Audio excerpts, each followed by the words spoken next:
Copper Sun by Sharon Draper, Part 11, Amari, Chapter 39, Crossing the River. The next morning brought the sun, brightly illuminating not only the road, but also Amari's spirits. She could barely contain her nervous anticipation, with images of neatly cobbled streets surrounded by safe stone walls dancing in her head.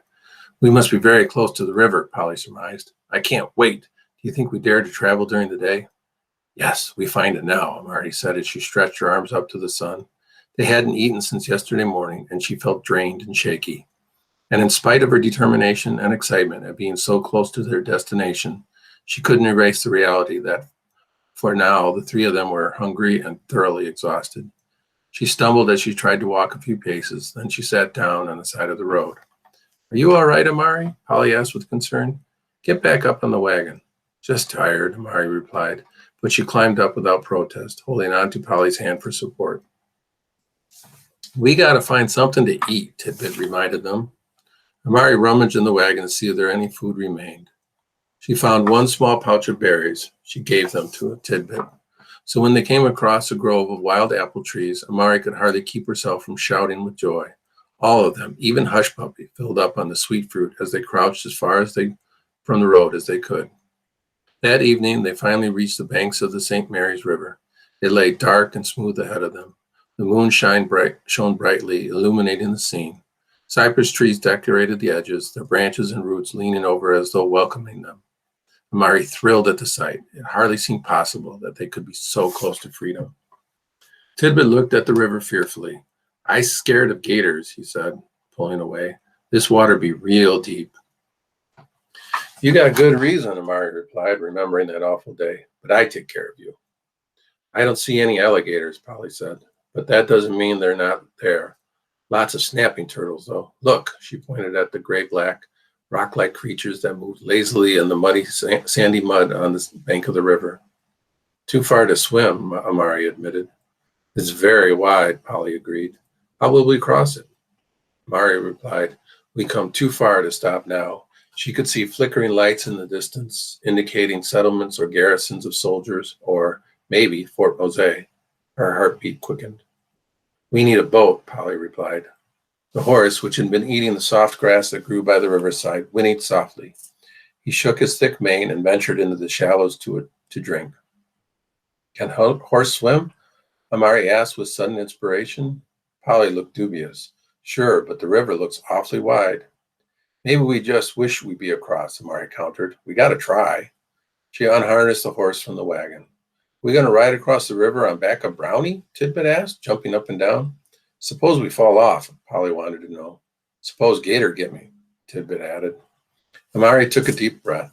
We not going to give up now, she said. She patted Brownie on his neck, grabbed his mane, and pulled herself slowly to his back. The horse didn't seem to mind. So Amari then pulled Polly up, reached down for Tidbit. Polly placed Tidbit snugly between them, hugging him tightly. Even though Amari had never ridden a horse before, she found she was not afraid. Slowly, she nudged the horse to the water's edge, all the while watching for alligators or other predators. The horse clearly loved being in the water. He pulled with all his might to get free of the shallows. Then he seemed to relax as the water became deep enough for him to swim. Hush Puppy swam deftly beside them. Amari noticed the horse was moving his legs as if he were galloping, heading confidently to the other side of the river.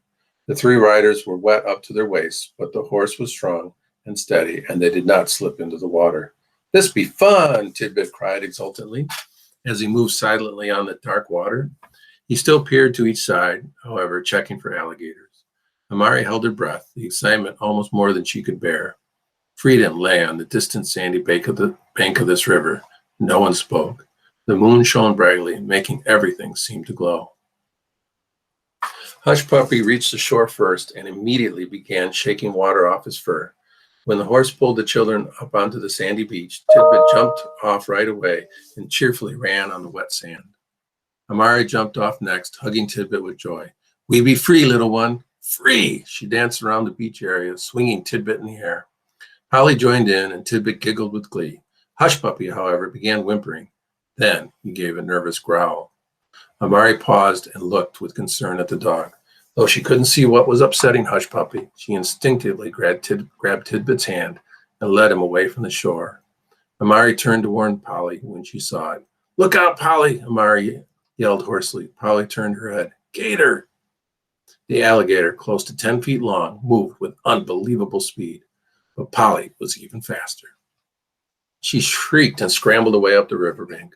The sound of the alligator's jaws snapping together on nothing but air encouraged all of them to run wildly into the edge of the woods. Breathing heavily, Polly asked, "Is it gone?" "It be gone," Amari said as she looked back to where they had run from and scanned the water's edge. "Gators not go far from water." "I'd be so scared I almost peed," Tidbit admitted.